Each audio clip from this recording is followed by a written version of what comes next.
All right, all right, all right, all right, all right, all right, all right, all right. You're in your dooby shooty tooty footy doody. Ooh, I did a speed run. Ooh, world record. We are going to watch episode 15. Yeah, boy, we're real near the end on this one. I'm getting a little bit preemptive sadness because I don't want to see it go. We have, what, 2? Well, I mean, we have to watch this one. So 3 Yes. more episodes, I guess? 3 more episodes. Can you believe that? Oh. Wow. Wow. Man. I'm going to get all weepy. Okay, no weepy. No weepy. No. Okay, I think this episode, because... Yeah. Tell me. I feel like the ending of this could either be a 2-parter or a 3-parter. So if it's a 2-parter, then we can just do whatever with this episode. It's like a freebie. And like side stories, subplots, whatever. And then the next 2 episodes are 100% going to be like set up and payoff the whole show. Or or it's a 3-parter. And then this is like the intro / rising action, and then we get the climax next episode, and then the last episode is the denouement. The denouement. I feel like I'm gonna put my money on it's gonna be a 2-part finale-ish, and then this episode, I've guessed it every week, and I'm gonna be right one of these weeks. But we're going to get more about the Seung-gi situation, and we're going to put a pleasing bow on that, please. Or maybe... Okay, really quick to prime your content prediction, that is. Because we had, like, the format prediction, and now we have the content prediction. Yeah, I kind of went off. We had the form prediction, and now the function. Last episode 14, we had the introduction of Eun Chan and Hangul facing things together, and the thing they are facing right now is the fact that Grandma is like, no ma'am, that girl is not enough for that boy in my eyes. That's my grandson. I love him, or whatever she tells herself to sleep better at night. Yeah. And that's kind of like where we're at with the main story. And then also we have all of our kind of side stories coming into play. So with that in mind, what do you think is going to happen in episode 15 specifically? Bruh, I think I've got it. I think I've actually got it. Really? Okay, tell me. So my prediction, this might be reaching a little into episode 16, 17, but okay. I feel like Han Sung and Yoo Joo are going to get married. And that's going to draw the grandma fire off of Eun Chan and Hangul. Because she'll be like, I've got like a grandniece or nephew on the way. I don't even need the trip. And then if she starts tripping, we're going to get Mama being like, I love my son and you going to love my daughter-in-law no matter what you say. And like, Mom steps up. Yeah, Mom's going to slay the grandma dragon. Oh, wow. Yeah. Wow. I feel it. All right. Well, I can feel it calling in the air tonight. Oh, Lord. And that, although it may sound like a song that is copyrighted, it's actually not, because it's in a different key. That's our cover of Coffee in the Air Tonight. Yes. I can feel it, coffee in the air tonight. My prince. Okay, yeah. Good. All right. Wow. Okay. I'm. All right. Let's go then. Let's go. Let's go watch episode 15 and see. Episode 15. Grandma, please stop being mean. Ooh, yeah. Nice. Please, I want to go back to liking you. Oh my god, yeah. Oh, hi, I didn't see you there. My name is Kara, and I love rom-coms. Oh, hi! I'm Jaren, and I'm into calling everyday things the dark souls of whatever they are. Isn't that cute? Oh my goodness. But you know what we're both into? That would be hot drinks and hot boys. And this is... Just Kiss Already! Oh, it's so easy. Just kiss.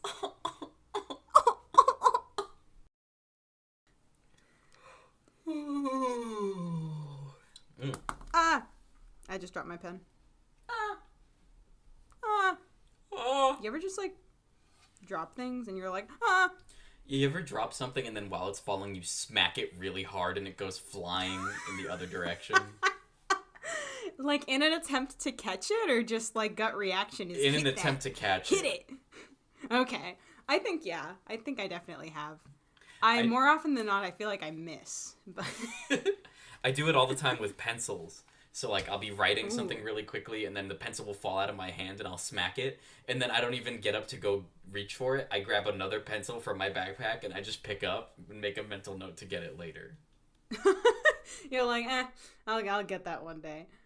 I feel like if I drop something, my reaction is like, and then if I try and catch it, sometimes I catch it, and then you, like, feel really cool. Yes. But if I don't, it's more like I just kind of tap it, and it makes its way down to the ground, and I'm like, oh man. It's like you tucked it in while it was falling. Yeah. I was like, oh. Do you know who needs to be tucked in? Who needs to be tucked in? Me, after watching this most recent episode of Coffee Prince. Oh, I thought you were going to say Hong-gil because he's a big baby. Very true. Very true. Tuck me and Hong-gil in.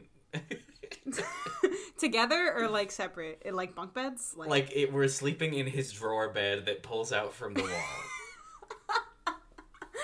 Are you head to toe, or are you, like, snuggled up together? Like, I think I'm head to shoulder on him. I feel like our feet are aligned, and then he's way taller than me. And then you can push the drawer back inside the closet until we're done. Just close you up. Man.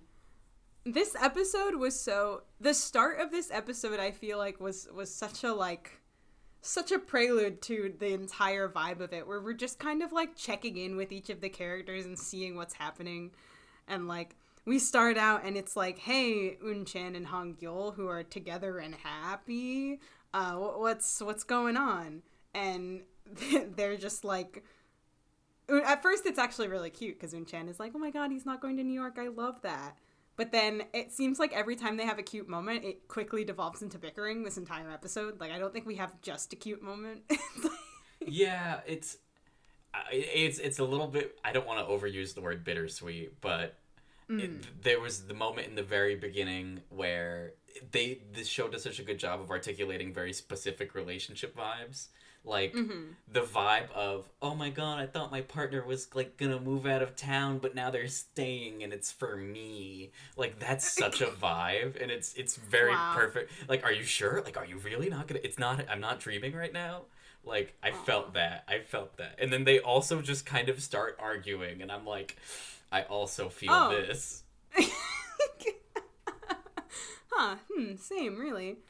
And then we don't even have that for long, because then we quickly cut to Mr. Hong, and he's, like, trying to work some magic on Grandma. Like, he's like, hey, Grandma, Eun Chan, really great. Anyway, He's really just destroying her with facts and logic by being like, it could be way worse, and, like, she's way better than your grandson. Like, your grandson, like, everything good about him that you like now, you have to thank Eun Chan for it. And he's literally like, you should be thanking Eun Chan that she made your grandson a decent person. Like, he's straight up like, why do you it doesn't make any sense. Like, if anyone, you should be mad at Hong-gil, not Eun Chan. Oh yeah, she literally, like, remade Hong-gil's whole image, like, Extreme Makeover Home Edition for your grandson. Yeah. And then, like, I feel like all of the cuts in the beginning of this episode are so fast, because then, right after that, we cut to Han Sung, and he's just like, oh my god, baby is the best thing in the world. Like, his friend is like, I have a baby. And he's like, let me see the baby. And his friend is like, dude, no, this is my... And Hansung is like, show me the baby. You're right. He finally unleashes his true devil voice, and he's like, show me the baby. Where's the baby? Well, I'm gonna eat He's the phone literally with your chasing baby his on friend. Or I guess this is his coworker. Yeah, he's like chasing him around the studio, being like, "Please show me this baby picture. I want to see the baby." It's as cute as Eun Chan and Hong-gil in the beginning. So it's like he's chasing his fun friend around the booth. Yeah, it is. It is very. I feel like I got a big feeling this episode of just kind of like, dang, why do I hate Hansung and Yoo Joo? They're doing so great. I know. And I have to like remind myself of the terror we went through to get here. But like, they're real happy right now. They're in a really good place. It's a place, and it's also putting me in a place where I want to enjoy this media, but I'm haunted by the idea that might be condoning the idea that having a baby saves a bad relationship. Well, okay. Okay, to be completely fair to Hansung and Yoo Joo, this baby did come after they had their, like, thing.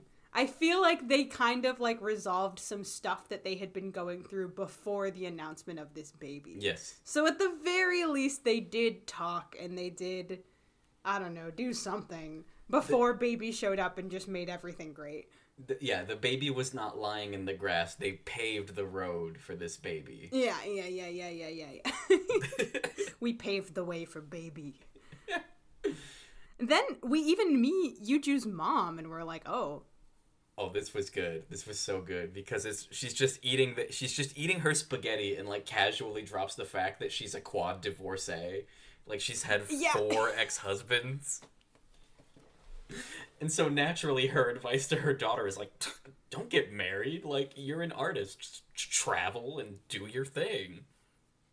It's so funny because she literally starts out by being like, marriage, bad. And then 2 seconds later, she's like, but Hansung, marry that boy. And we're like, what's your opinion, ma'am? What do you want? Look, it's like when a parent says, do as I say, not as I do. Except Yoo Joo's mom is like, don't do as I say or as I do. Yeah. This entire episode, Hansung and Yoo Joo, I feel like, were the most, like, their relationship looked the most fine, I guess. Yeah, they were definitely like our straight men couple, I guess. Yeah.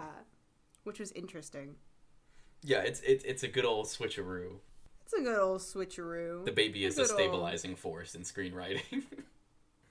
But yeah, the beginning of this episode is kind of like quick cuts to like all of the characters talking with someone about something, and we just get this like weird quick glimpse into what everyone's up to.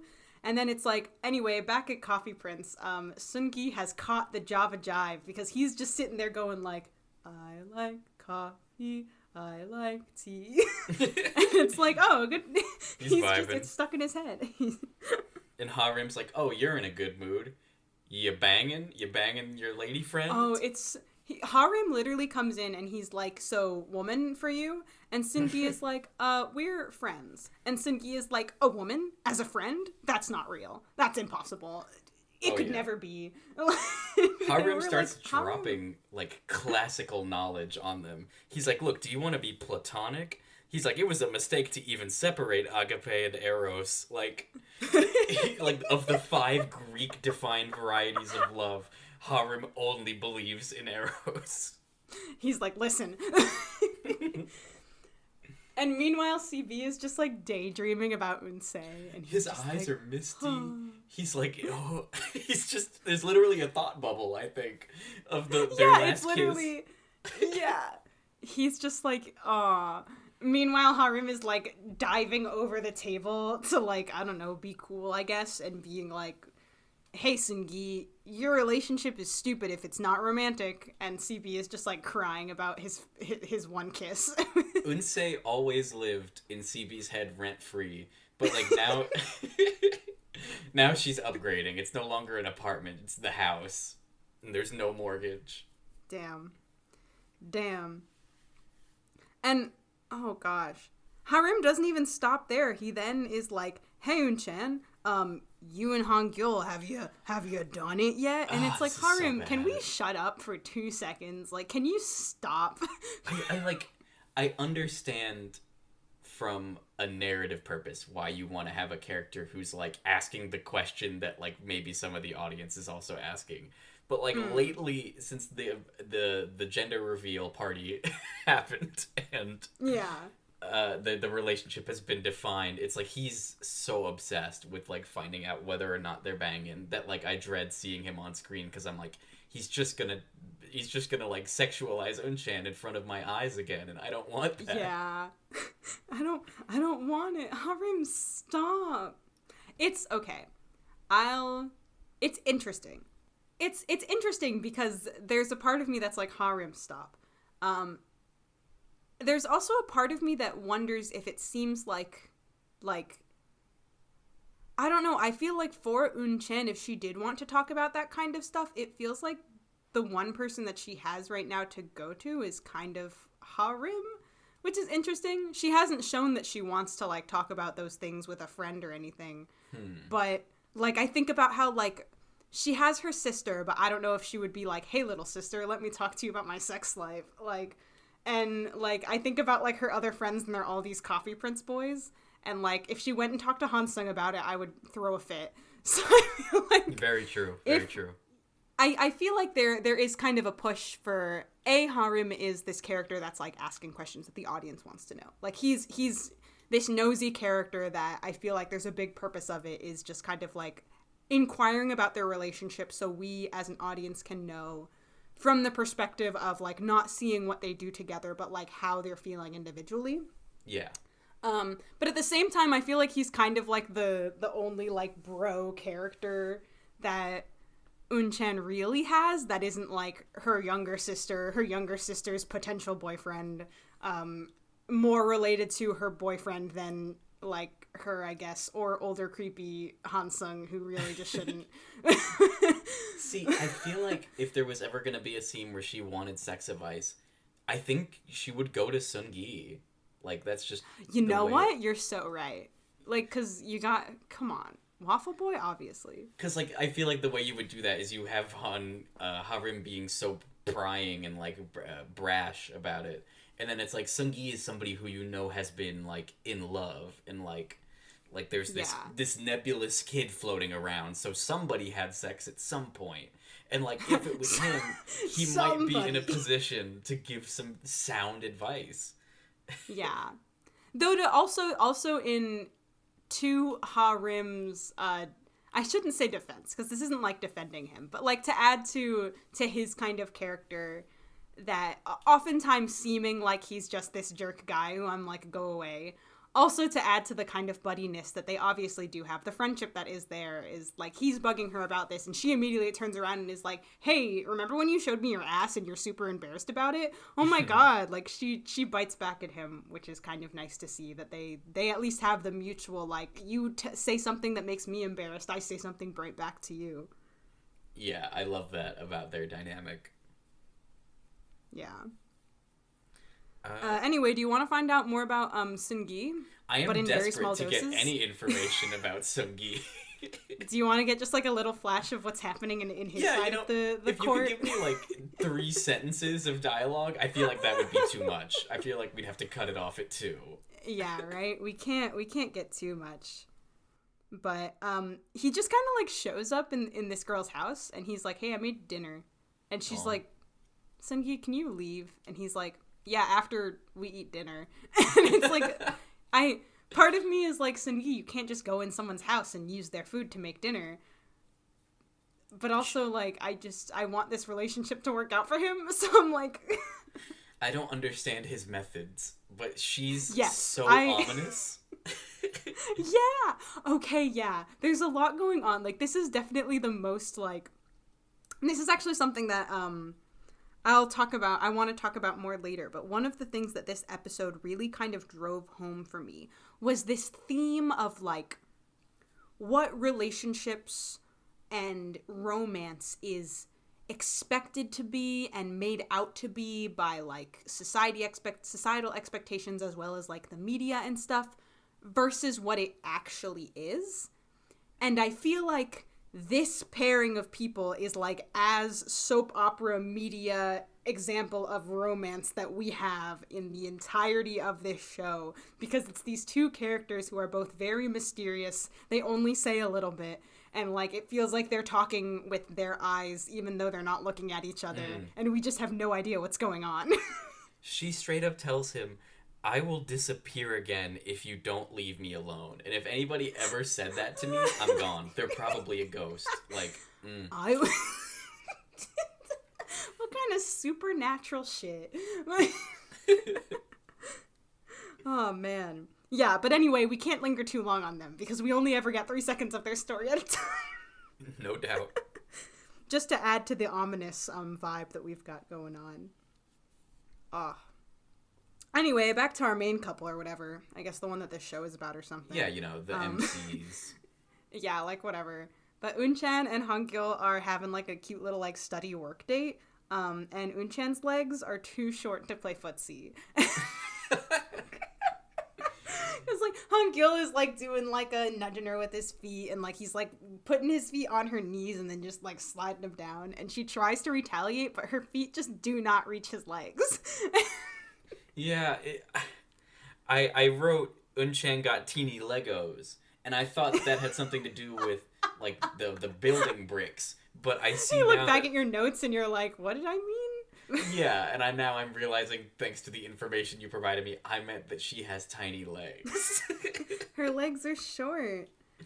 Yeah, and it's very cute. In there, she starts talking about like, oh, I'm gonna pay you back plus interest for the money that you gave me. And then suddenly they're arguing, and I hate it. Okay, yeah. This is so there's this kind of like ongoing argument / theme with this couple this episode that is this like financial aspect. And I do think that our perception of it is obviously colored by our culture. I don't know, like, obviously I haven't like lived in Korea, nor do I know like have like a deep knowledge of like the cultural workings of Korea and like how they view relationships and stuff. I only have what I've seen through like dramas and stuff, but I do know that there is an aspect of like romance and relationship kind of discourse, I guess you should say, that is this like idea of financial stability being attractive. And like the way that I've seen that like kind of manifested in like American romance stuff is there is that kind of idea that like if someone is like, you know how like if you are hanging out with someone and then they offer to buy you food, there's that kind of like, oh, buying someone else food is like a date thing. Yes, like that's that like offering to pay for someone oftentimes is seen as a romantic gesture. And I do feel like that's kind of been like, it used to be a bit more like, oh, like boy always pays for girl, and like if a boy offers to pay for your lunch, then it's like, oh my god, like he's asking me out essentially. And I feel like that's very much shifted, because I think like a very common response to like, hey, I'm gonna pay for your food is being like, oh, I'll get the next one, and that's kind of like a wink wink, we're going on another date kind of thing. Yeah. So that financial kind of view has shifted here from being, at least in terms of like heteronormativity or whatever, like, oh, boy pay, and that's like romantic or whatever. And from what I've seen of shows that I've watched, it seems like that that financial kind of thing is a bit more prominent maybe in Korean culture, where it's not necessarily seen as like just a romantic gesture, but it's seen as like by providing for somebody financially, that's also like showing that you want to take care of them. And I think that's kind of where this argument kind of stems, because it's not necessarily Hangul just being mad that he can't pay for a date. It's more like that's his way of like wanting to care for her, and her kind of being like, I'll pay you back, is essentially her like rejecting that. So I think that's where the argument comes from, because Eun Chan, obviously very independent, very much also very like she was raised in a family that was all women, and she was kind of like the breadwinner of her family. So for her, like paying people back and like money is an important thing. Her family also doesn't have a lot of money, so like, you know, paycheck to paycheck it'll change your view on money than Hangul, who like silver spoon in his mouth, money, whatever, Yes. like super easy. Like, So to clarify, I said I hate it, but that's not because I think it's unrealistic. Like this is something that like I've personally dealt with when you are in the early stages of dating somebody who has a different perspective on money than you. It's something that's it's super challenging because Eun Chan in this case comes from a very not well-to-do background and like having to think carefully about money before spending it, and Hangul has had the luxury of not having to think very hard about his finances before making every purchase. So there's the angle that I see most clearly is the attitude of, well, if this is nothing for me, then like why wouldn't I do it to make your life easier? Like it's nothing. And then the person who's had to work very hard for that money knows, but it's not nothing. Like this has value, and like you need to be cognizant of the fact that like $7 for somebody who has to feed themselves off that money is way different from $7 somebody buying a hot dog at the movie theater level of rich, you know? And I saw that and I was like, they actually bring up something that I thought about in this moment later in the episode, and I kind of don't want to spoil it, but I'll put a pin in that. That's fair. We'll spoil it later in like 20 minutes. I do want to say also, because we do get into this argument that they're having a little later, so we can pin it and talk about it later. However, in this scene, Eun Chan says something that really, really resonated with me, and that, like, I don't know, I just kind of like, so Eun Chan has been studying, obviously, because she's kind of like found this passion in wanting to be a barista, and like that's really important to her right now, and it's really great to see her kind of like really honing in on it. Like she's studying because she wants to take this like exam, and she's like all about it, and that's really awesome to see. And she also says in this scene, because Hangul is kind of being like, oh, you're still studying, like what if we like, you know, and she's like, well, I gotta study, and she says, it's the first time I've thought studying can be so fun. And that struck me so hard because I remember vividly when I started studying linguistics, I was like struck with this feeling of like, oh wow, like I'm studying is studying, which was something when I was in high school used to be this tedious thing that I didn't want to do. Half the time I didn't study and I like crammed before tests, and I hated doing homework assignments, I hated taking tests, I hated all of it. But once I started studying something that I was genuinely interested in, very, very passionate about, all of a sudden homework was like fun to do. And like I remember like sitting and taking a test and being excited taking that test just because it was enjoyable to like apply this knowledge that I had learned all through the semester, and like it was kind of fun to think about some of the things just because I really, really love linguistics and I had really found a passion in it. And like her saying that just like hit me right in the heart because I felt that so hard, where like for me linguistics was that like this is the first time I've thought studying is something fun. And I'm really like happy for Eun Chan in this moment because it's finding something that you can be so like so passionate about with no reservation, no restraint, just fully in on that. Every time that you do something with it, it's just enjoyable to you and you love every second of it, is such a wonderful thing to find and a wonderful feeling to recognize as well.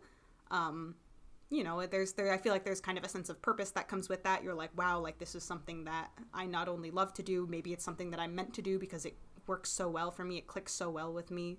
I just like, I felt that so hard, and I'm so happy for her.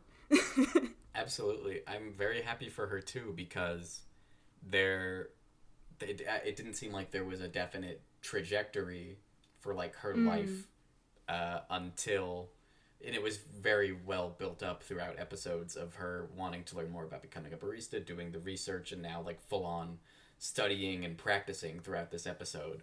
And it's like, yeah, this is something achievable that she can do and can do well. And it's really good to see somebody working towards that, like no matter what it is, as long as they're enjoying it and they're able to like dedicate themselves to it. It's super nice. Yeah. Yeah, good for her. Too bad she has to, like, argue with her baby boyfriend about money or whatever. Yeah, speaking of baby, like, I felt this was... I want to get your opinion on this. I feel like Hong-gil does this thing here, and he does it a couple times, where he starts, like, counting to 3, and he's like, 1, 2, 2.5, 3, and I was like, this is the most infantilizing shit I've ever seen. Yeah, no, that pissed me off, just because, like, that's what parents do to their kids. They're like, you better get back in here, and it's like, oh, God. Yeah, I hate it. If anybody ever did that to me, even if my mom did that to me today, I would be angry. Like, I would be like, explode. No more. I'm no longer, like, 12, and you can just count and I get scared. Like, absolutely not. Yeah, what happens when you say 3? Nothing. You're gonna say 3 and what? What's gonna happen? 4? Very good. Oh, man. Anyway, also speaking of baby, it's time to cut back to Han Sung and Yoo Joo. Yes. They're on the playground. Truthfully, this entire episode, the least problematic couple of all. Yep. Like, they're doing fine. They're killing it. They're relaxed. They're very calm. I don't think anybody raises their voice in anger, so that's a great start. Yeah. They're having a great casual conversation. And then Han Sung decides to propose with what's essentially a funyun. I also wrote funyun. Thank you. Yeah. I know that it's not a funyun because obviously the shape is different. I know that it's probably a fried squid snack or something like that because of the ring shape, but it looked like a funyun. It looked like a funyun. To me, it looked like a funyun. To me, it looked like a funyun. But yeah, he's just like, here's a funyun, want to be my wife? And it's like a, I don't necessarily remember exactly what she says, but I know that it's not like a, oh my god, yes, and that's regarded as like the proposal of their relationship. Like, it's kind of just like, you're proposing me with a cracker? And he's like, I love you. And maybe they say something important, but honestly, right after this, we cut back to Eun Chan and Hong-gil, and I'm kind of more invested in what's happening there just because there's some drama going on.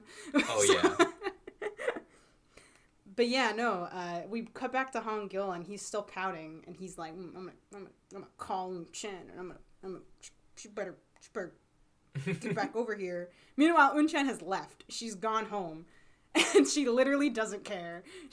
Yeah, she's very, like, relaxed about it, which was like, okay, like, she's got a better attitude about this right now than he does. Because, like, I think she even checks her phone and is like, wow, he called me a lot of times. Yeah, she checks it and she's like, man. And then she sends him one text that essentially is her being like, just completely dismissing the situation. I think she just says, and then there's like a bunch of spaces, and then it just says, I'm sleeping.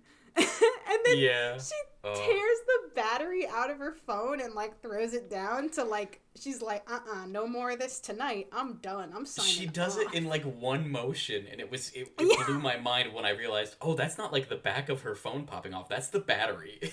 Yeah. Man, it used to be easy to just take the battery out of your phone. Now it's all wedged in there somewhere. You'll never find it.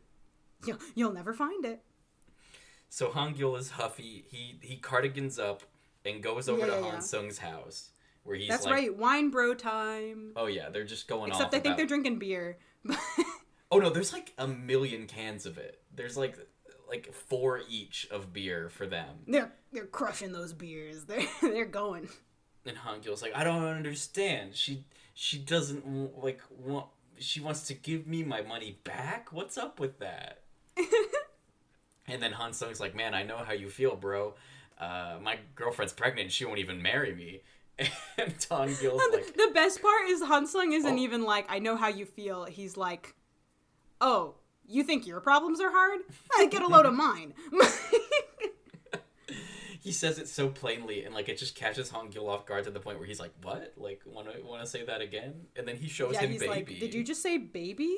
And Han Sung is like, I said baby. And then everyone's like, oh. Literally every time this baby comes up, everybody loses their goddamn mind. Everyone's like, baby! The prodigal child. Yeah. just like truly the star of the show at this point, because this baby isn't even on screen and everybody's losing their goddamn mind. Everybody's rooting for Baby. Everyone's rooting for Baby. Honestly, I'm team Baby. Yeah, I don't care about the relationships more than I care about this baby. Yeah. Because he's going to have the powers of art and music. Oh my gosh, yeah. Baby's going to be so powerful. Yeah, this baby's going to tear the world a new one. And his, like, godfather is Donkey Kong? Are you kidding? Wow, oh my god. Yo, this baby's got it all. What if they name him Diddy Kong? Aww. I feel like Han Sung would veto, you know? He doesn't want too much connection to DK. Yeah. He was more of a Mario kid anyway. Yeah. We're gonna name that kid Toad.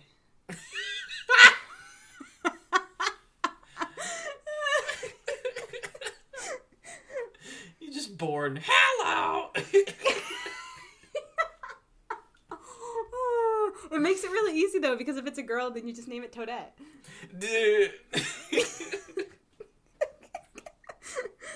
Oh, man. Oh no.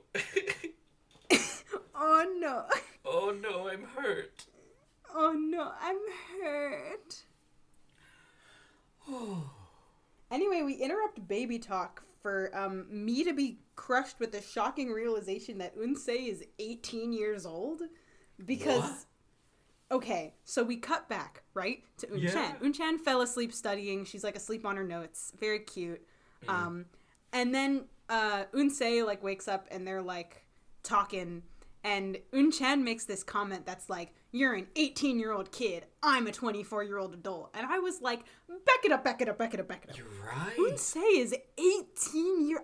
I was this whole time I was thinking of her as like 16, 17 max. Yeah. 18 just feels like a different world. I'm like, nah, she's not 18. No, she's absolutely still like maybe a sophomore. There's no way she's like about to graduate high school. God, that's frightening. That is a legal adult, Eun-se. Yeah. She's graduated from, although I don't know what the age laws are in Korea. They might be different. Like 18 might not be the bar, whereas here 18 is the bar. Like, just the only thing would be different is that instead of being like a trash goblin, she'd be legally a trash hobgoblin. Yeah. Wow, look at you. You're using you remembered the word you learned when I showed you K-pop song.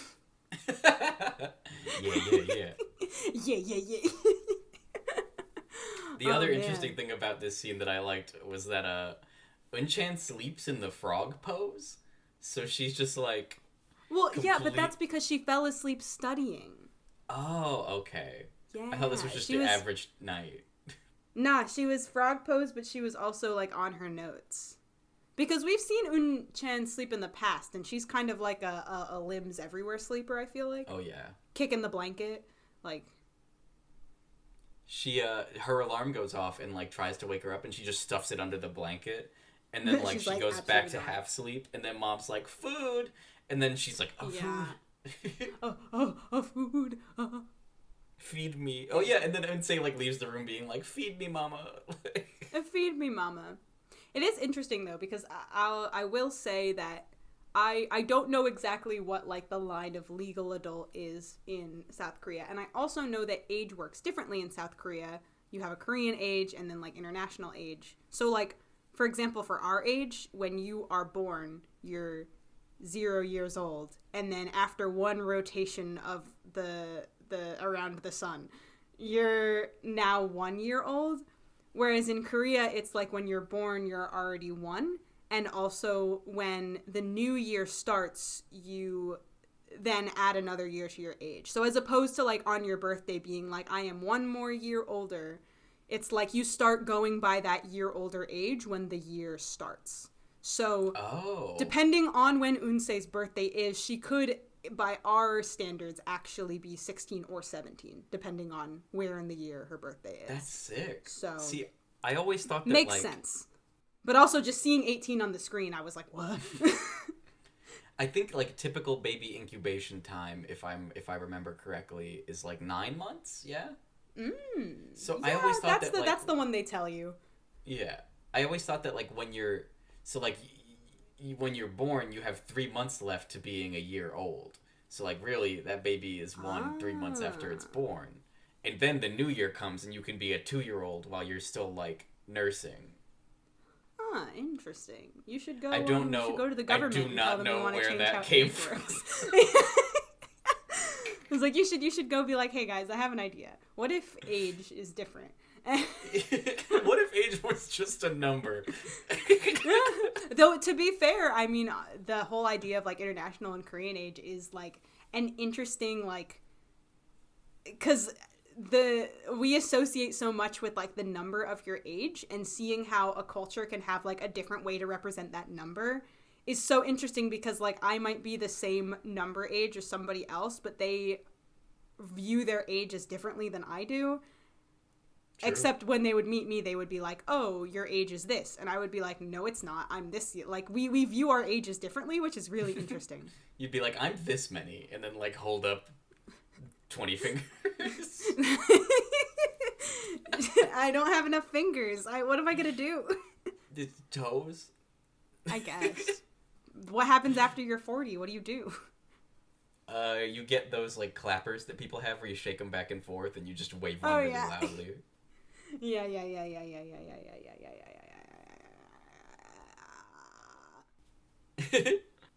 Anyway. So the next thing we cut to is Hong-gyul is in a boardroom and he's pitching the plot of Coffee Prince to some director people. Yeah, he's like, hey guys, I've got a good movie for you. He's like, just want a quick idea for a rom-com here. Coffee Prince is all about hot boys and hot drinks, and I think that we could branch out. Yeah. I did write down Hong-gyul is going to make this a coffee empire. Ooh, a coffee fiefdom. Say that one more time? A coffee fiefdom. A coffee fiefdom? What is a fiefdom? A fiefdom is just like the name, I think, for a piece of land given by a king to be worked by serfs. Oh. Huh. I didn't know that. A coffee fiefdom. Huh. I didn't know that fact before, and now I do. We're learning a lot. I did not know about international ages at all. Yeah, surprise. It's totally possible that there are other countries that have like their own way to view age and stuff, but as far as I know, Korea is like one of the ones where I like actually know how their age system works. So to them it's like international age, but to us it's just our age, because we don't generally think of a Korean age, though technically we have one if we go to Korea. Guess God. what? Gotta do math every time you think of your age. I'm actually going to look up my international age after this, I think. Or wait, no, my Korean age. I know my international age. It's, okay. So, it's actually pretty simple. So, add 1 year to your age right now. Okay. And has your birthday happened this year? Yes. Then you're done. You're just 1 year older. Yeah. It's essentially because you gained the year at the beginning of the year. When your birthday comes by, then what we think of as like, oh, I've aged up, you're essentially like taking into account that 1 year. Interesting. My mind is a little bit boggled over the fact that like somebody can Google how old am I in Korea, and like it's a valid search. That is interesting to think about. Age is but a number. M'lady. Here in the coffee fiefdom, there are only beans and years. Here in the coffee fiefdom, age is similar to, how many friends you have. Here in the coffee fiefdom, we do things in dog years.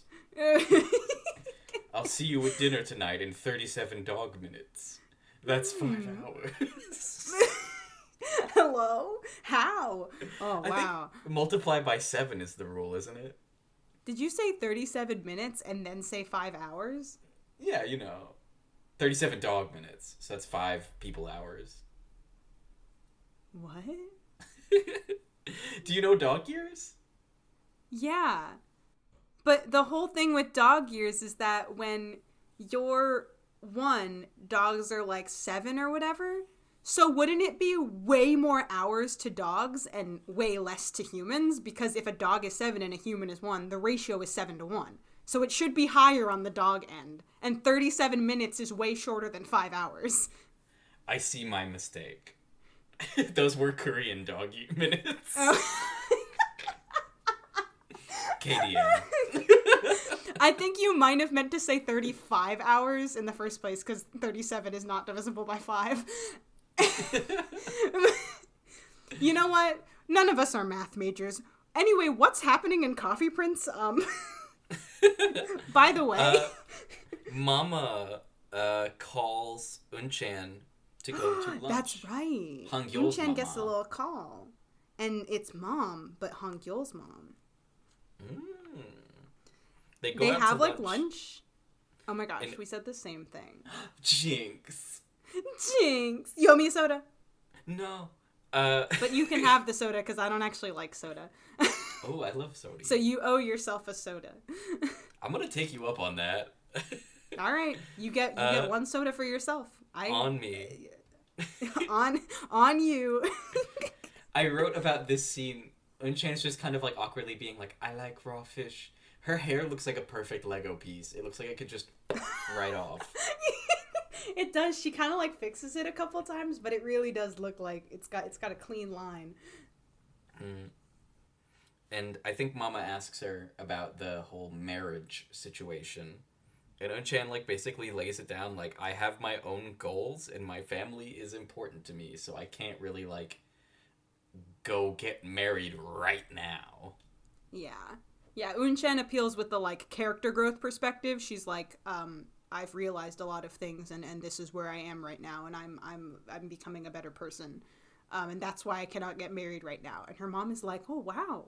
Oh my. Oh geez. Oh golly. Every time I get to this like part of the story, Hong Gyul's mom always confuses me a bit because I always remember this part where she's seeing the good in Eun Chan. She's kind of like coming to be like, this is somebody who I would be happy for my son to be with, because now that I see her character, like obviously I see this as a good person and I want my son to be with a good person. However, she's always introduced to the situation with immediate rejection. Like she's not happy about Eun Chan. She doesn't want her to marry her son, yada, yada, yada. And thinking about it, I feel like I'm kind of rationalizing it as like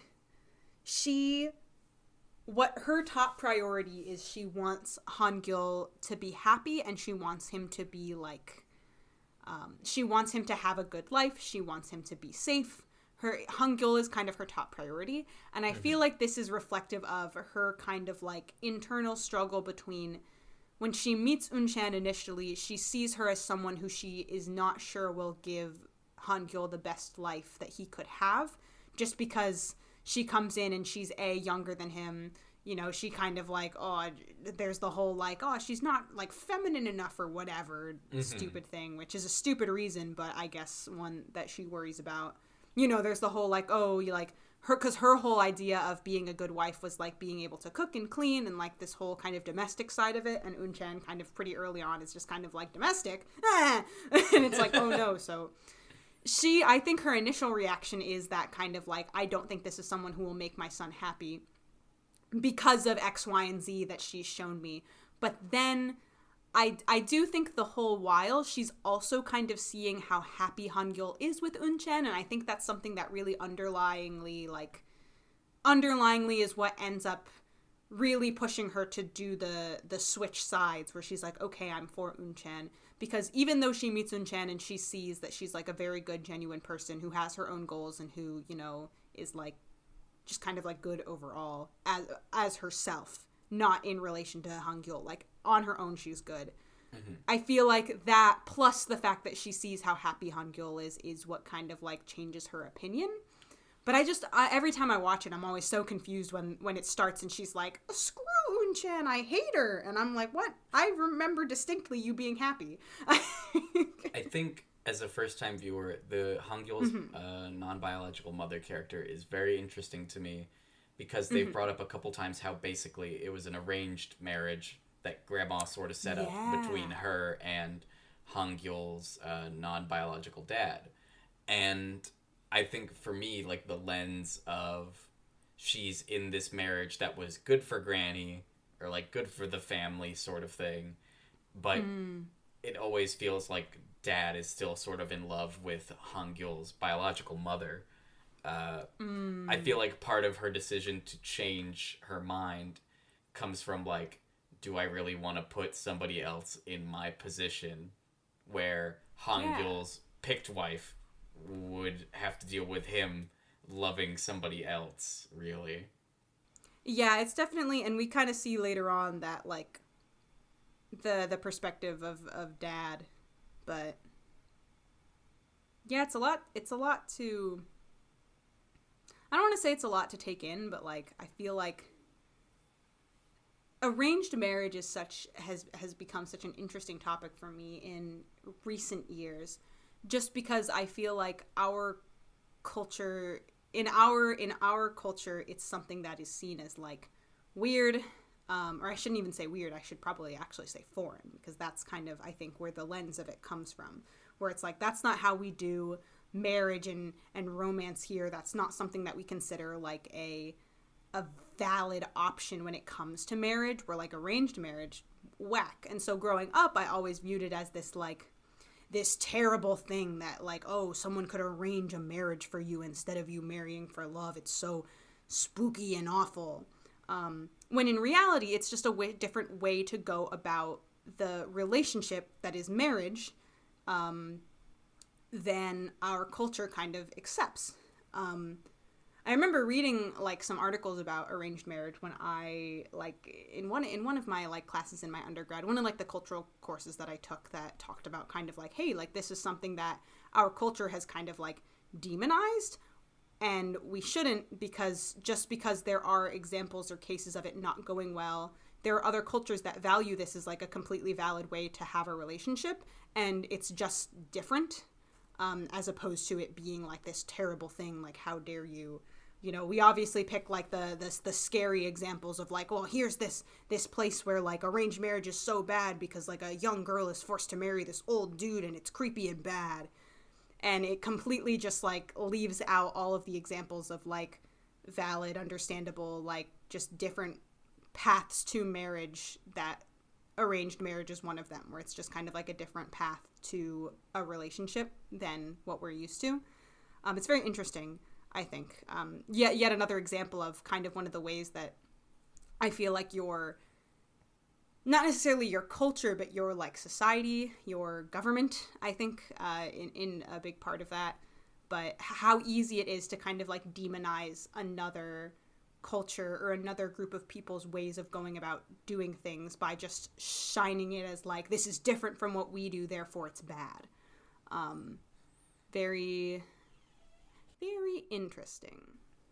Yeah, I would say that I haven't, like, taken any courses that touched on this subject, but just from a sort of, like, anthropological lens, I can see how the practice came about, and I can see how the practice was relevant culturally for, like, an extremely long time.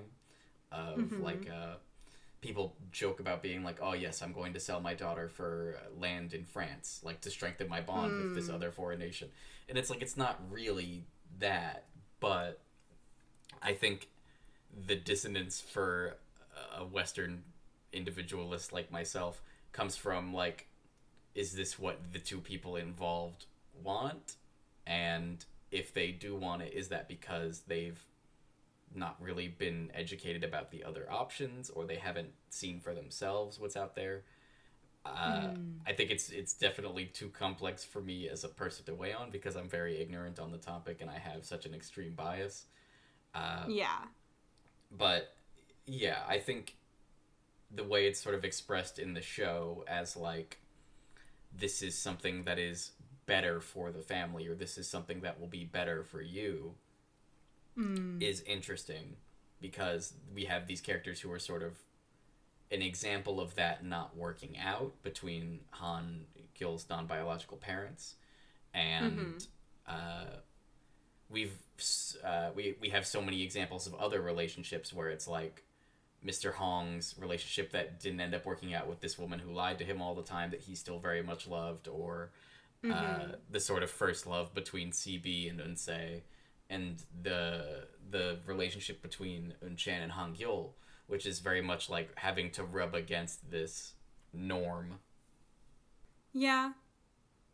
I think also it's important to remember that romance media is focused on romance. So right now, we are watching a romantic drama comedy type of show.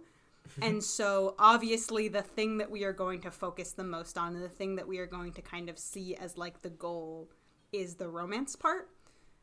I've noticed that in a lot of romance media, anytime arranged marriages are brought up, they're kind of, they're pitted against like, oh, this person has an arranged marriage and they're happy. But in the past, they had someone they wanted to marry and they couldn't for XYZ reason. And they like, now they have the arranged marriage. So it's like, should they have like stayed with the person that they picked themselves, or like yada, yada, yada. And it's never like these two people didn't have that kind of a past. They just had an arranged marriage and they're happy with each other. So that is something to keep in mind, in that it's being like this kind of example of it that we're seeing is being directly contrasted with, and one of the characters like initially didn't want it, or initially had like this romance that they loved. Also, we're watching a show about romance. We're watching a show where two people who usually wouldn't collide in terms of just because they come from such different worlds end up crossing paths and fall in love and yada, yada, yada. So like, and definitely, you know, it's valid to like take in the way that things are portrayed in this media and kind of like take into account like, oh, you know, the different perspectives that we see, because it's totally possible that these are examples of relationships that could happen in real life. But at the same time, just kind of like remembering in the back of your head that like this is a portrayal of something where the goal is not what it's portraying. Yeah, very valid. It'd be like if I was trying to learn about war from Star Wars or something. Like the goal is to feature this in a way that helps the story, not in a historical or culturally accurate context. Yeah, Definitely. So we go from there to, I believe it's Yoo Joo looking at old pics of Han Sung's actor, or I say of his actor because it looks, I think they might be baby pics, because he has a very similar nose to grown-up Han Sung. I noticed, and I was very excited to see that. Yeah. Just, you know, to keep with the show, can we not just say Yoo Joo is looking at baby pictures of Han Sung? Yeah. Okay. Though that is definitely, I'm glad that you noticed that it might have actually been the actors' baby pictures as opposed to like just random baby pictures they found. Though I do feel like when it comes to having baby pictures of an actor, would it not always kind of be easier to just get baby pictures of that actor as opposed to like random other baby pictures? Like getting a small child to portray them when they were younger is one thing, but like pictures, just be like, hey, your mom got an album back home, bring it over. Like, very true, but like I don't want to put these kid lookalike actors out of business. You know, it's a thriving industry. Oh man, and it's so sweet because the Han Sung like comes home and he's like, "Hey, give me 5 minutes," and then we cut to like a boombox with some wine and like a cheese board, and they're slow dancing in the backyard, and it's so sweet. Yeah. And then. So this couple, we've kind of been facing this idea of, from the beginning has been facing this idea of like marriage. Han Sung wants marriage. That's something that he's always seen. He's always pictured his future as like, I want to marry Yoo Joo, this girl I love, have a family with her, you know. And Yoo Joo, on the other hand, has always kind of been like, I don't know if marriage is the right path for me. I do love you, but like marriage and a family, does that suit me? Is that what I want? You know, we this episode finally got to see her mother and see a big part of why that probably developed for her, just because of her mother's romantic history. Mm-hmm. So honestly, every time that Han Sung has brought up marriage to Yoo Joo, it's felt very much like I don't know, framing it as like every time Han Sung is gonna propose and one time she's gonna say yes and that's gonna be the time just kind of like doesn't feel right. But this moment where Yoo Joo gets down on her knee and opens up some rings and proposes to Han Sung, like, that felt correct. That felt like that was the only way this couple would ever get married, was with if Yoo Joo proposes. Because, yes. Like, it doesn't make sense for it to be Han Sung. It has to be Yoo Joo. Like, it's so good. He looks so happy. Like, he's so happy. I'm so happy for that. I literally think I wrote down in my notes, like, I think I'm forgetting why I hated this couple just because they're so happy right now. Like, I can't even... Yeah, I didn't even, like, get any bad vibes when she proposed because I was so in the moment of being like, oh my god. Yeah. It was so cute. It was so, like, right, I feel like, for them. And it was just so, like, oh my god, he was about to cry. Like, ugh. The music is, like, very sweet, and then he, like, lifts her up and does a big spin, and it comes in way harder with the music. Big spinny. And then he calls Han-gil, and Han-gil is like, hello? And he's like, I'm getting married, you do propose to me, and like, yada yada, and Han-gil is like, oh, that's awesome, we've got to celebrate, and he's like, nah, can't celebrate, gotta spend time with my new fiance, and Han-gil is like, did you call me to brag then?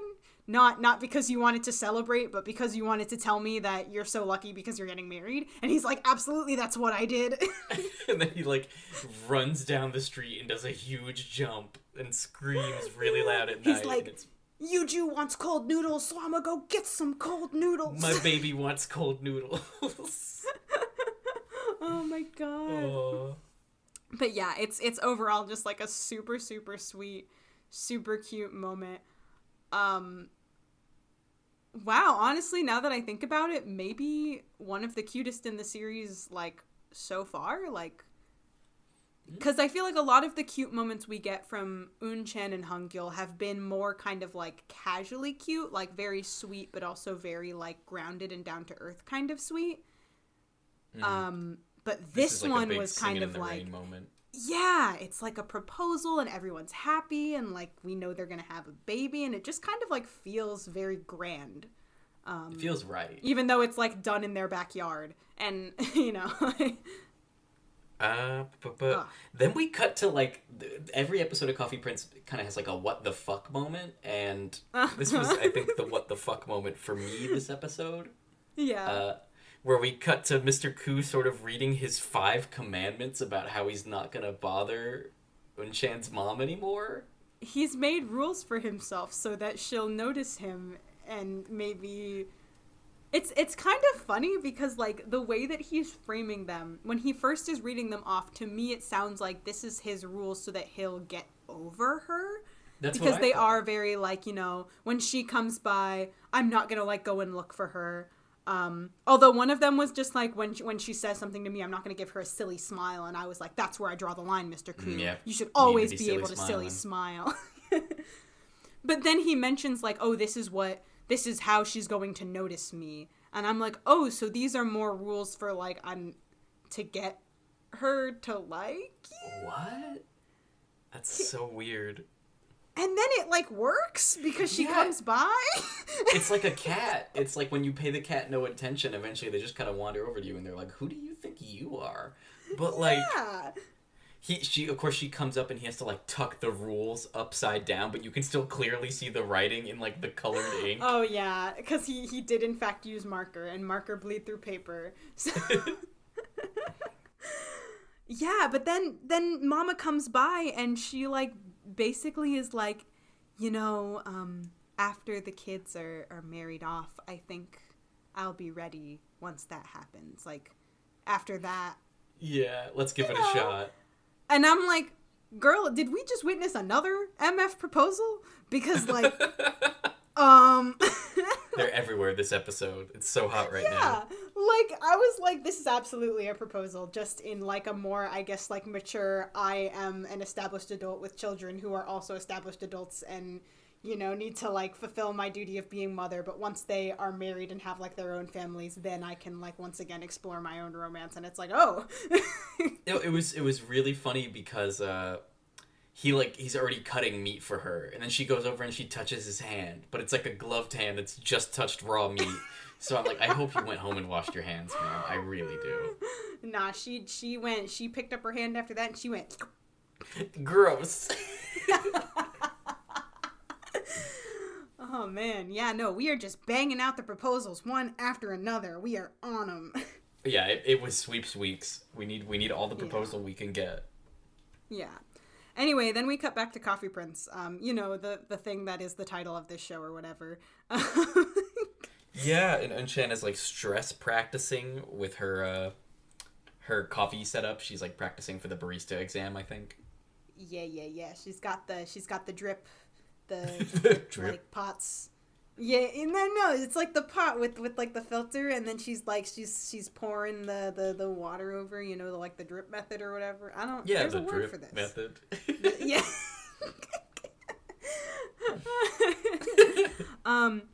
And then my favorite part of this scene is essentially Hong-gil is like, what about us? Like, us getting married and we have kids. Like, how many kids do you want? And Eun Chan initially holds up 10 fingers, and Hong-gil gets really excited, and then she switches and she's like, 3. And he's like, oh, okay, yeah, 3 is good. But he was so excited for 10. He was like, oh my god, 10 kids? Let's go. Let's go. We'll have a whole dynasty. It's gonna be so wild. He's like, we could start a band. I'm just picturing them in lederhosen like the fucking Von Trapps from Sound of Music. He's like, our whole family could be like its own chorus line. We'll open up it'll be a music venue. We'll call it Chorus Prince.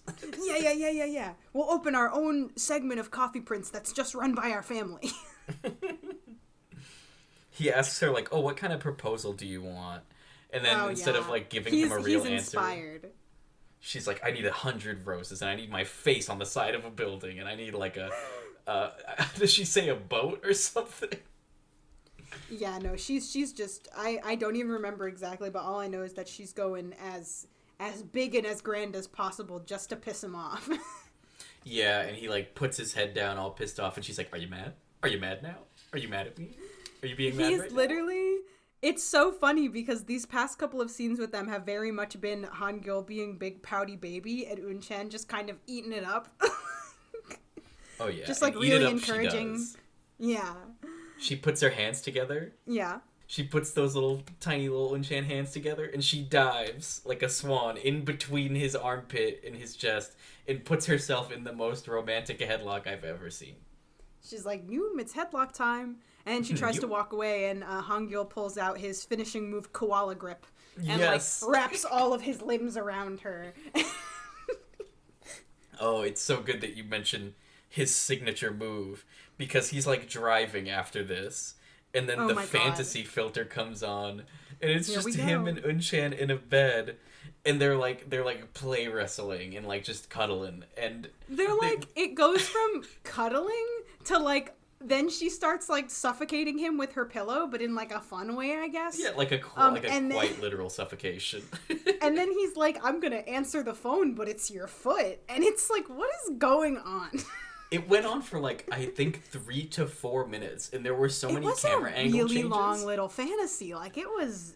yeah, no. So I'm gonna run this idea by you, because I think that because we've said before, we think Hong-gil has had sex. Okay. But... what if he hasn't, and this is what he thinks it is?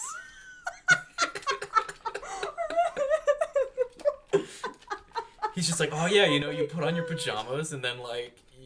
You pick up your girlfriend's foot? Yeah, you answer your girlfriend's foot.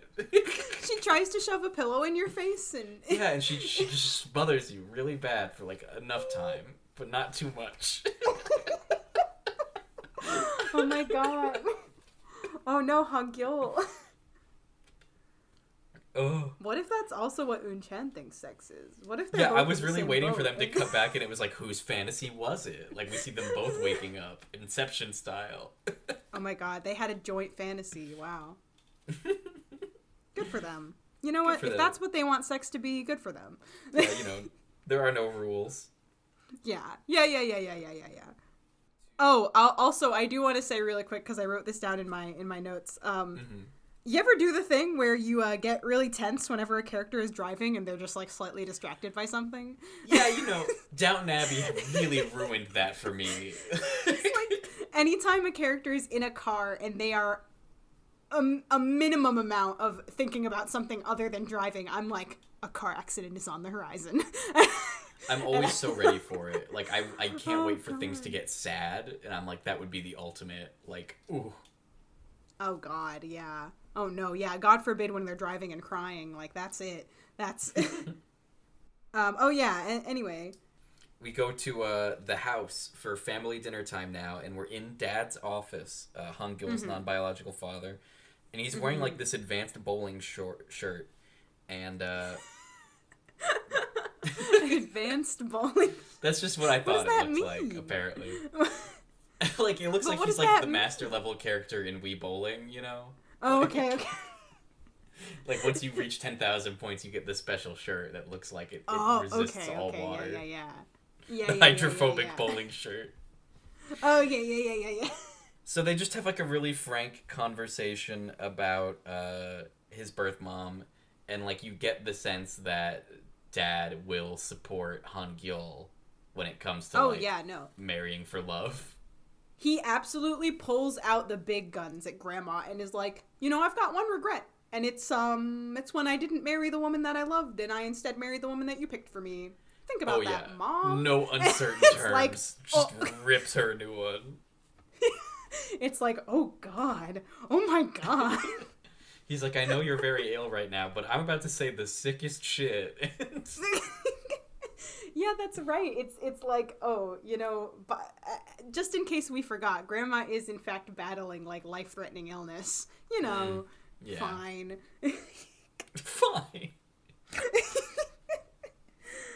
Oh, man. So then, like, right after Grandma gets smack attack from Son, bringing out the big guns, being like, you caused my one regret in life, then she gets a phone call from Mom being like, hey, listen, Eun Chan? I think she's actually pretty great. So Grandma's just, like, completely losing all of her support right now. Yeah, Mom's so great because not only does she say, like, Eun Chan's great, she's like, she's not like Yoo Joo, who's hard to get along with. Like, you want to be friends with Eun Chan.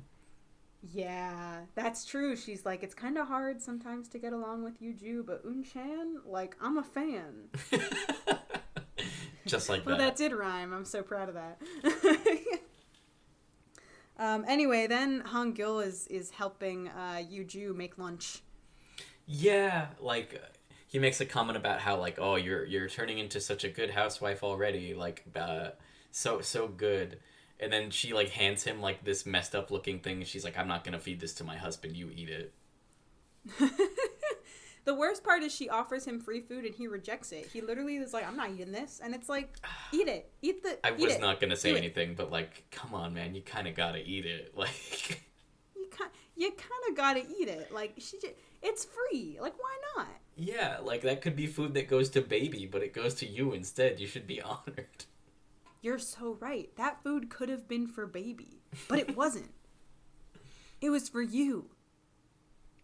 Jerk. It's like the first pancake when you're making a batch of pancakes. She gave him, like, the first pancake that was a little messed up from the fryer. Yeah, but, like, why wouldn't you eat it, Like, no, you gotta eat the first pancake. You put it under the more attractive pancakes, though, so nobody notices. The whole point of it is, like, it's like, anytime I'm making pancakes, if one of the pancakes messed up, that means that's free pancake for me to eat right now while I'm cooking. For chef, yes. Throw away pancake. Like, this pancake is for chef. They edited all that out of Ratatouille, the parts where, like, they would mess up and then they would just cut to them eating whatever they messed up. Yeah. I thought it was such a weird decision.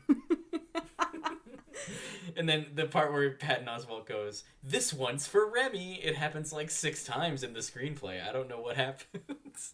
Yeah, what the heck? What's going on there, honestly? Anyway, it's time for us to cut to our what seems like it's going to be our wedding dress montage because Yoo Joo wants to try on wedding dresses. or I think she needs to get like her wedding dress fitted or something like that. Yes. And Eun Chan makes a comment that's like, "Oh, wedding dresses! I want to try on wedding dresses. That sounds so nice." And Hangul is like, "Oh my god, yes." Yeah, he has like another dream sequence where he sees Eun Chan. Yeah, he's really into the fantasy these days. Yeah, he's really like dissociating from reality at an alarming rate. And Oh no. Oh god. And it was just so cute because it's Eun Chan all done up with her hair differently, and she's wearing this beautiful like big billowy dress, and then like she's wearing like this dress that I feel like is meant to be kind of over the top. Oh hell yeah! Because it's just so poofy. And then snap back to reality. Oh, there goes gravity. Eun Chan is wearing like her best like early 2000s Kanye West costume with the pink polo and the jeans. Yeah. And Han Sung is just like, he's just losing it. He's losing touch with reality because he just starts proposing to her while Yoo Joo and Han Sung are like there. So really quick, first and foremost, I do need to highlight. Then we see Yoo Joo in her dress, and Yoo Joo looks gorgeous. She is killing it. Her dress looks so good. It's so nice. It's so like, ooh, it's so her. I'm so in. But yeah, no. So I feel like Eun Chan mentions to Hangul like, oh, I want to try on wedding dresses, and he just launches into this fantasy, and then snap back to reality. We're here for Yoo Joo, you know, the one that's getting married, or whatever. Her big day. And then Hangul is just like, yeah, he's being pouty baby, and then he's like, it's time for me to propose. It's my turn to propose. Everyone has gotten their proposal turn, and now it's Hangul's turn. It's Hangul's turn. Eun Chan, just as she has been for the entirety of this episode, is just not taking him seriously. She's like, yeah, okay, sounds good. And then he's like, oh, great. And then she's like, wait a minute. Actually, I don't know. You're saying some stuff, and let's call off the wedding. I don't think I could marry you. And she's just like absolutely just messing with him, and he's losing it. I was like minute by minute following this, so I wrote like, what? Are they married now? Is this real? Oh no, it's canceled. And then Han Sung and Yoo Joo are like, spare us. God, guys, come on. They're literally like, hey, remember how you came here to like help Yoo Joo pick out her wedding dress and stuff, and how this is kind of about us? Can you guys not, maybe, is there not a better time for this? Yeah, like maybe 5 minutes from now. And then like they make such a big scene of themselves. Eun Chan like runs away, and Hangul tries to go after her, loses both his sandals, and then like throws one at her. He makes a big slippy because his sandals do not have any traction on the clean floor of this boutique. And he slips and loses his shoes. And then he gets one and he throws it at her. And then Eun Chan kind of like comes back and smacks him with the finishing blow. And it's just like, and Han Sung and Yoo Joo are just kind of like, why do we take them places? Why are we... This disaster couple. It's very funny. It's very obvious also that he slipped in real life and they decided to keep it in. I was very much hoping that was the case. Oh, man. Anyway, it's business time. Hangul and Dad are like, hey, let's talk about business. Yeah, Dad's like, hey, you're gonna start getting a salary. And Hangul's like, are you sure? I don't want people to say that I got the job just because I know somebody who works here. And he's like, if you keep doing the work that you've been doing, nobody's gonna think that. And it's like, aw, Dad. Aw, thanks, Dad. Damn. Damn, Dad. Damn. Damn. Damn, Pops. Damn, Pops. Damn. You're gonna give me a salary? Damn. You're gonna praise me for doing a good job? Damn, we got some fatherly love up in here, Pops. We got some fatherly love and appreciation. Anyway, it's time for family dinner, because everybody is coming over. All of us. Han Sung, Yoo Joo, Hangul, Mom, Dad, Grandma. Baby. Baby, yeah. Although, we didn't know that Baby was invited Secret special guest. Yeah. Secret special guest. So they meet around in the living room area. And it's like, all right, let's talk about what's going on. Hansung, Yoo Joo, congratulations, you're getting married. Mm-hmm. And they're like, yeah. And then they kind of like slowly slip in like, also, baby. And everybody's like, oh, baby. And we all start rallying around Baby, our new favorite character. Baby, baby. Baby. Granny like loves it. Granny looks so happy. Oh yeah, that's her first great grandchild. Yeah. So she's like, oh my god. So yeah, we're rallying around Baby. Everybody is happy. And Hangul is like, this is the exact opportune moment that I need to reverse psychology my way into getting Grandma to like Eun Chan. Yeah, he does this great like bit where he's pretending to rant about her. And it's like, look how stupid I sound complaining about all the great things that my girlfriend does. He's literally like, ugh, it's so annoying. She studies so hard and won't spend any time with me. And she won't even let me, like, pay her for things. Like, she's so good with money. It's so annoying. And she nags me and always tells me to be a better person. Like, ugh. And never leaves any leftovers because we'll have to eat them in hell. Yeah. Yeah, that one was a fun one. I like that one was, like, a cool... And then my favorite part of this scene, and perhaps the best line this entire episode, is when Hangul kind of like gestures to Hansung and Yoo Joo and kind of makes a comment that's like, do you want a baby? I could have a baby. Me and Eun Chan could make a baby within the year. Like is that what it takes? Real quick, yeah. And Hansung turns around and is like, don't look at us as an example. And it's like, damn. That was very good. Maybe let's not look to Hansung and Yoo Joo as the example of the relationship to follow. And then Hangul's like, all right, we're having a vote on whether or not I'm allowed to date Eun Chan. Yeah, he's like, okay, reverse psychology didn't seem to work. Therefore, I'm pulling out the democracy card. All right, everyone, who wants Eun Chan and Hangul to date? Okay, yeah, Hansung, Yoo Joo, yeah, Dad, Mom. And Mom's like, yeah, okay. And he's like, okay, great. That's, let's see, 5 votes for Hangul and Eun Chan, and 1 vote against. Huh, that's interesting, Grandma. Yeah, and then Granny spits a cherry about it. Yeah. She's like, bleh, and everybody laughs. And I'm like, oh. Yeah. So we cut back to Coffee Prince, and Harim is just being really weird when you think about it, because he's looking at Eun Chan studying, and he's like, you know, why are you working so hard to be independent when you can just rely on Hangul? Like, I don't understand. Like, why should you focus on school? He's literally giving her the exact opposite of any advice I ever got when I was, like, going off to college, where, like, everyone in my life was like, focus on your school. School is most important. Like, relationships come second. Like, never follow a boy instead of, like, going and doing something, like, that you want for, like, your education or something. And Harim is literally sitting here being like, why does education matter when you can just have a boyfriend who's rich? And it's like, He says, like, focus on dating, which is just, like, a chilling phrase to hear. Just straight up, he's like, you should just concentrate on dating. And it's like, never in my life have those words ever been uttered to me. And then he like, puts that plan for himself into action, because there's, like, somebody watching him from outside, and he just, like, goes over to bust that table. No. So this is the same girl from the beginning of the episode who, like, or was it the beginning of this episode? No, it was last episode. This girl was there, and he was, like, bugging her and being like, I'll give you, like, gift and stuff, and she was like, and she was just, like, not having it. And so he switched gears and decided to be, like, cold and aloof to her.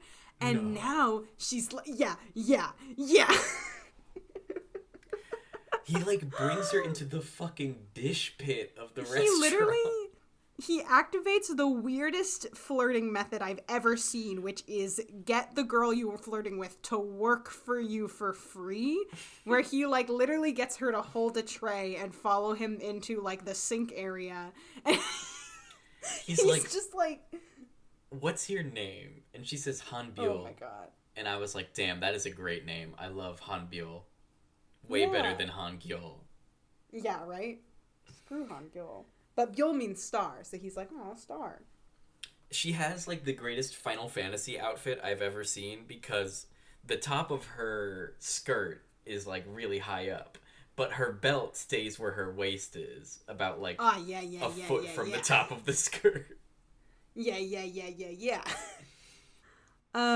So yeah, that was weird. I just, Harim, he brings a lot to this show, and I don't know how much of it I want.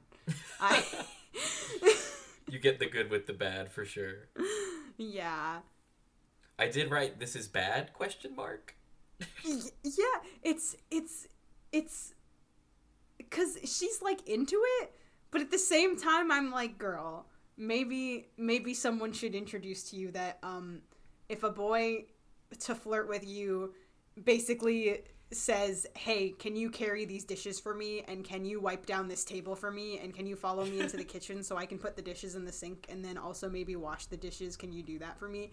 Maybe that's not the kind of guy that you that's just not the kind of person in general that you want to date. I don't know, just a thought I had. Yeah, a thought that I agree with. Yeah. Anyways, it's sister talk time, and it's also sister ear clean time. This is my favorite comedic scene in all of Coffee Prince so far, I think. Really? Yeah, because it's just a very normal, like, oh, we're cleaning ears tonight, and they're talking about, like, hey, Unsei, guess what happened to me at work? And she's like, oh, you ate, like, 2 bowls of ramen and 2 bowls of udon and are still hungry. And she's like, no, manager proposed to me. And Unsei's like, what? And then asks, like, wait, you haven't done it yet, have you? And Unchan's like, what's there to do? And she's like, you know. No. And then Eun-chan realizes and kicks her and is like, no, you're years too early to be talking about this. You're 18 and I'm 24. This ain't right. And she's like, okay. Eun-chan looks at Unsei and she's like, I absolutely have not put Han-gyeol's foot next to my face yet. Excuse me. As everybody knows. Yeah. And then the scene ends. Eun-chan kicks her one more time, and it's a perfectly cut scream. And we just, in the middle of Unsei's scream, cut away to something else, and I was dying. Yeah, no, it's very good. But what we do cut to is Han-gyeol ring shopping. Ooh, not even shopping. No, he's here to make dumb faces at rings. He's like, and that's if they had put the audio, turned his mic up for this scene, that's what we would have heard. It's so good. And they even do the bit where he's like talking to the woman who works there, and she's like, how old is the person that this ring is for? And he's like, 24. And he's like, oh, you'll need something flashier then, more glamorous. And he's like, she's not that feminine. And it's like it's like when somebody tells Iron Man nice suit, and he's like, you should see my other one. It's just like this wink to the audience kind of thing that I love.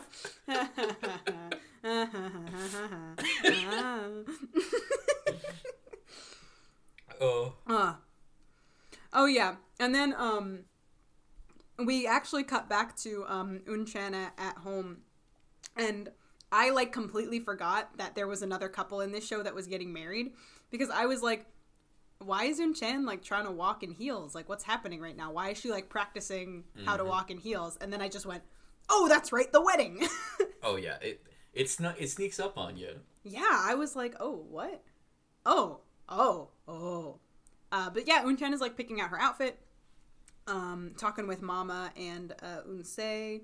Mom has like this really nice moment of frustration, I think, with the circumstance, because she comes in and she's like, hey, Unsei told me that your manager proposed to you. What's going on with that?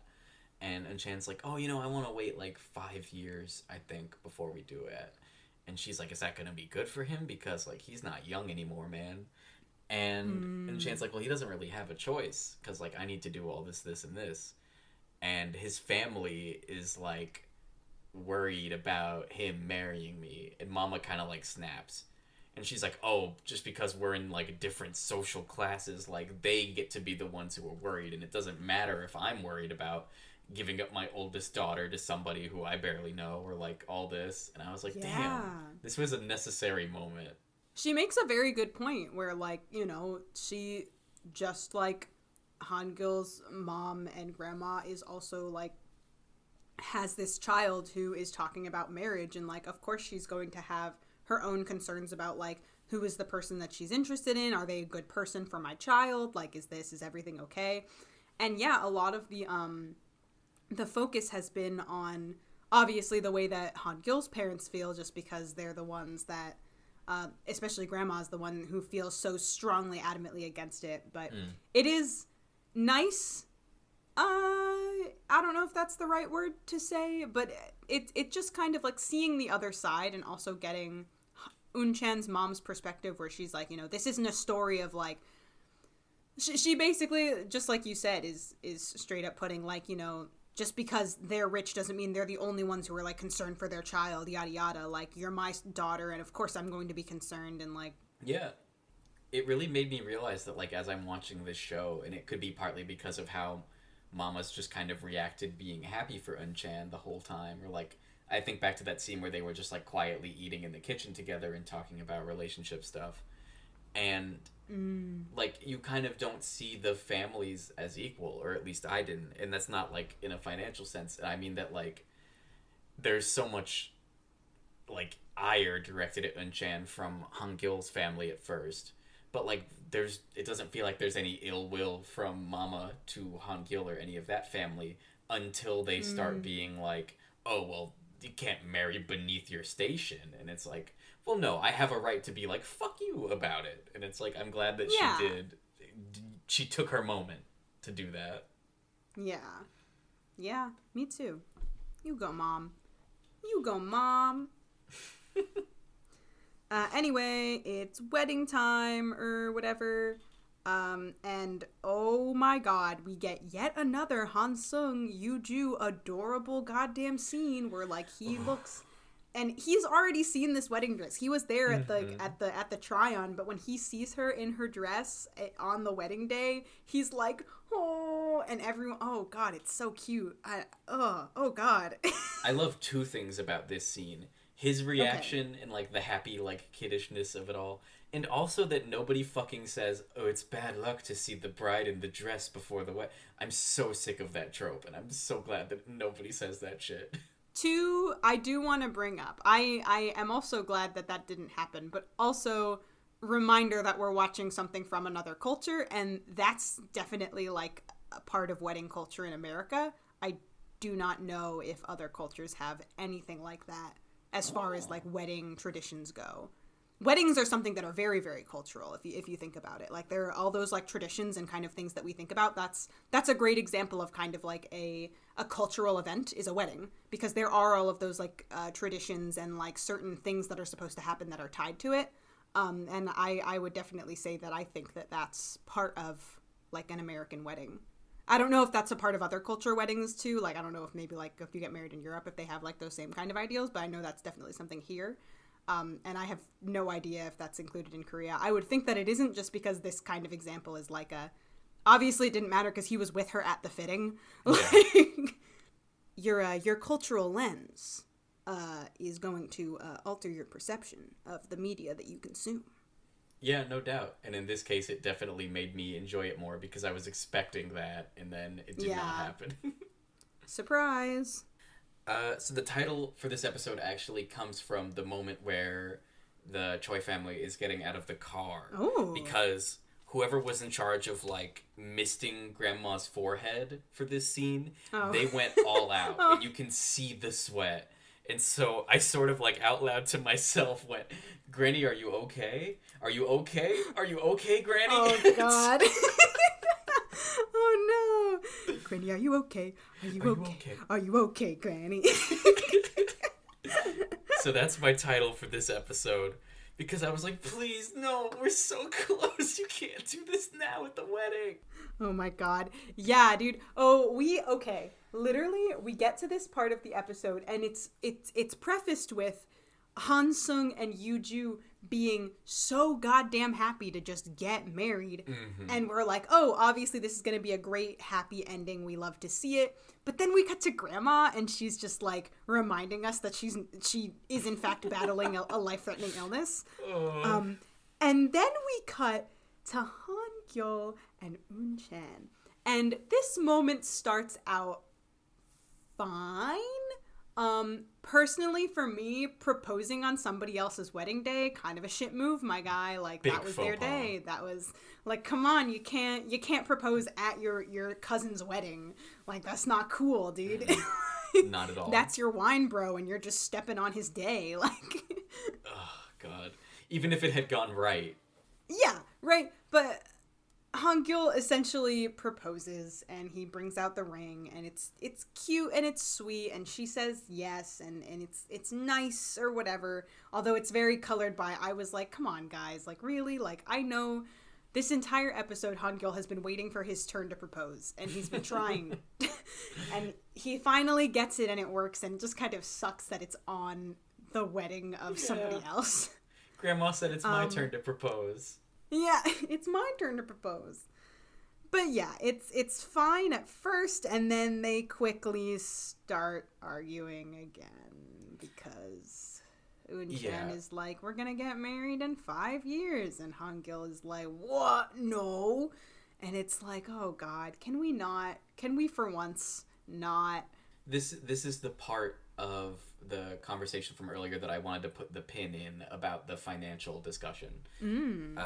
Because one of the things that comes up when they're sort of arguing is that she's like, I need to take care of my family. Like, Unsei has a whole year of high school left, and like, I need to make sure she's taken care of, and my mother as well.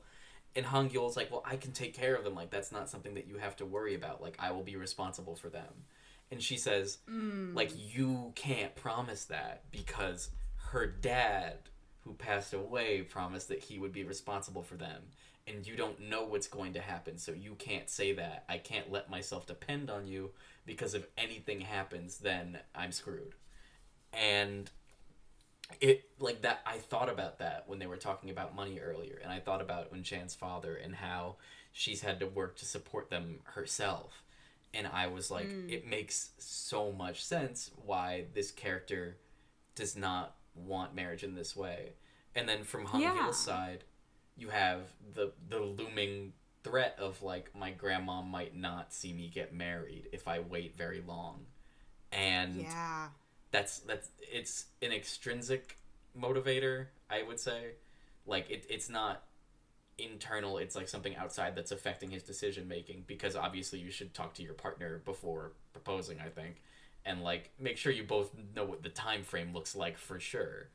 But that's absolutely extrinsic motivation, like to a T. I definitely feel like that's weighing on him, because there's been a couple times throughout the episode where somebody says to Granny, like, oh, you might be able to hold your great grandson, the implication being before you die. And, like, that's not something that goes missed, I think, by the other characters. Yeah, it's definitely something that's weighing on this show and just kind of, like, generally looming over everything. They love to remind us, as they do when they cut to the bathroom and Mom is like, hey, Grandma? And then, what do you know? Grandma claps. So...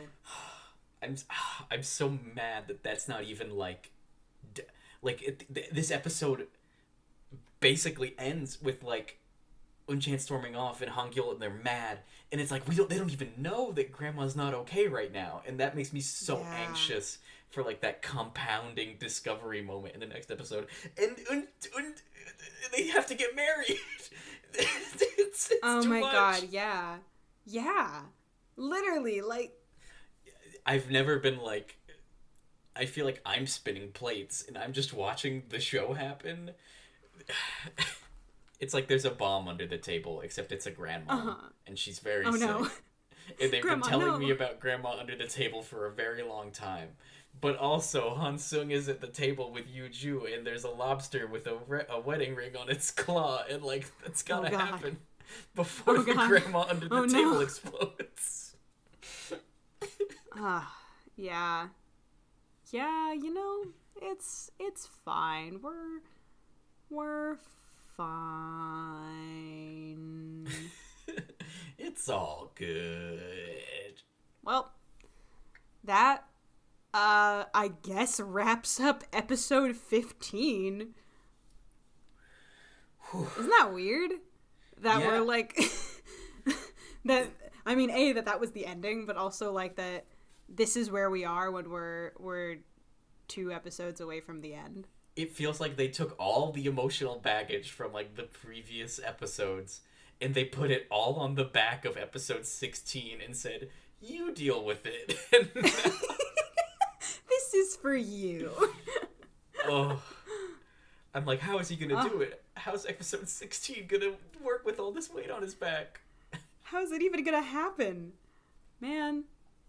So when I've rewatched this show in the past, I do remember that usually when I get to the end, I know what happens in the end, but I don't quite remember how we get there. And once again, I'm getting struck with this feeling that's like, I feel like we have a lot to handle. Like, are we gonna, like, I don't remember, is like, do they take care of it all in episode 16 and episode 17 is like just a fun thing? Or is it like, oh, they have to wait until like the very last scene of it? Like, I don't remember. And I'm like, oh no, I'm so nervous. I'm nervous as a first time viewer, just being like, yeah. I don't even I at least know how it resolves and like what happens. I have so many theories going wild in my head right now. Ooh, all right, save them because we'll use them when you make your prediction for episode 16 for the next episode. But as for this episode, I think that's all we've got for you guys. I honestly kind of feel exhausted a little bit just because like it feels like we were walking for an hour and then all of a sudden we had to sprint for 5 straight minutes. That's an apt comparison. Specifically, I feel like when Scooby-Doo is running up the stairs and then they hit the lever and they turn into a slide and he go back down. Oh no. Oh, wow. That's a good. Yeah. Yeah. I feel that. Yeah. All right. Well, we'll go ahead and start doing our best. Me and Jaren will back ourselves up, give ourselves a running start to see if we can run ourselves up the slide. Really a task that not many have achieved, but the best always will. I could do it for a Scooby snack. You know what? I don't have any of those for you. I can't give you one. I don't own Scooby snacks. Well, how about a Jaren snack? Yeah, okay. I think I got a couple of those. It's just medicine wrapped in bologna. What, are you a dog? Right. That's right, we were talking about Scooby. I completely disregarded the fact that we were talking about Scooby and just immediately latched on Jaren just decided that he is a dog.